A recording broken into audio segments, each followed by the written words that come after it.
March থেকে March এই এক বছরে দেশের ফুটবলে কতই না পরিবর্তন। হামজা চৌধুরী, শমিত সমুদের মতো প্রবাসীরা লাল সবুজ জার্সিতে মাঠ মাতিয়েছেন। 22 বছর পর বাংলাদেশ হারিয়েছে ভারতকে, ড্র করেছে হংকংয়ের মতো শক্তিশালী দলের বিপক্ষে। গত বছর 25শে মার্চ ভারতের বিপক্ষে ম্যাচ দিয়ে এশিয়ান কাপ বাছাইপর্বে যে নতুন বাংলাদেশের যাত্রা হয়েছিল, আজ সিঙ্গাপুরের বিপক্ষে ম্যাচ দিয়ে সেটার চক্রপূরণ হতে চলেছে। এই চক্রপূরণের উপলক্ষটা জয় দিয়েই রাঙাতে চায় বাংলাদেশ। সিঙ্গাপুরের জাতীয় স্টেডিয়ামে এশিয়ান কাপ বাছাইপর্বে বাংলাদেশের শেষ ম্যাচটা শুরু হবে বাংলাদেশ সময় সন্ধ্যা 6টায়। প্রবাসীদের বলে বলিয়ান বাংলাদেশ এবার এশিয়ান কাপের চূড়ান্ত পর্বে খেলার স্বপ্ন দেখেছিল। সেই স্বপ্ন শেষ হয়ে গেছে আগেই। বাছাইপর্বে এখন পর্যন্ত 5 ম্যাচে মাত্র একটিই জয়, অন্য 4 ম্যাচে 2 হার, 2 ড্র। সব মিলিয়ে পয়েন্ট 5। সিঙ্গাপুরের বিপক্ষে ম্যাচটা তাই এক অর্থে নিয়ম রক্ষার।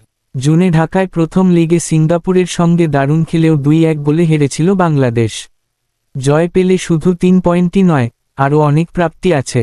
এর একটি এশিয়ান বাছাইয়ে প্রথমবারের মতো 2 জয়ের স্বাদ পাওয়া। এবারের আগে 9 বার এশিয়ান কাপ বাছাইয়ে খেলে একবারই চূড়ান্ত পর্বে খেলেছে বাংলাদেশ, সেটি 1980 সালে।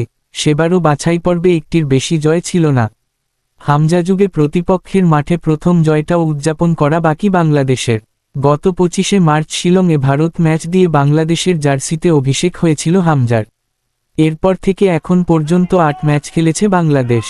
জিতেছে ঘরের মাঠে 2 ম্যাচ, তবে প্রতিপক্ষের মাঠে এখনও জেতা হয়নি। সিঙ্গাপুরের বিপক্ষে জয়ও যেমন আরেকটি প্রথম হবে। 4 বারের সাক্ষাতে 2টিতে ড্র, 2টিতে হেরেছে বাংলাদেশ।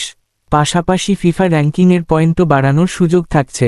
গত বৃহস্পতিবার প্রীতি ম্যাচে ভিয়েতনামের কাছে 3-0 গোলে হারার পর 2 পয়েন্ট খুইয়েছে বাংলাদেশ। এই মুহূর্তে র্যাঙ্কিংয়ে বাংলাদেশ 181 এবং 33 ধাপ এগিয়ে সিঙ্গাপুর 148। তাই সিঙ্গাপুর ম্যাচ দিয়ে সেই ক্ষতে প্রলেপ দেওয়ারও একটা সুযোগ মিলছে। সব মিলিয়ে সিঙ্গাপুরকে হারাতে পারলে সেই জয়ের অর্থটা সবচেয়ে ভালো বলেছেন অধিনায়ক জামাল ভুঁইয়া। আমরা যদি 3 পয়েন্ট পাই, সেটা ইতিহাসই হবে। বাংলাদেশ দলের জন্য 8 পয়েন্ট পাওয়া হবে অত্যন্ত ইতিবাচক। আমার মনে হয় পুরো বাছাই পর্বটা আমরা খুব খারাপ করিনি। আমাদের সামনে এই একটি কাজই বাকি।